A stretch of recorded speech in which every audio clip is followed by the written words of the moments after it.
Block ಮೇಲರ್ಗೆ ಸಿಗದ ಜಾಮೀನು.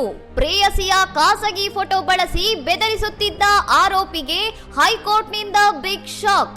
ನಿಜವಾದ ಪ್ರೀತಿಗೆ ಇದು ಸಲ್ಲದು. ಪ್ರೀತಿಸುವವರು ಖಾಸಗಿ ಕ್ಷಣಗಳನ್ನು ಸೆರೆ ಹಿಡಿಯಲ್ಲ, ದೈಹಿಕ ಸಂಬಂಧಕ್ಕೆ ಪಾರ್ಟ್ನರ್ ಅನ್ನು ಪೀಡಿಸಲ್ಲ ಎಂದು ಕೋರ್ಟ್ ಖಡಕ್ ನುಡಿ.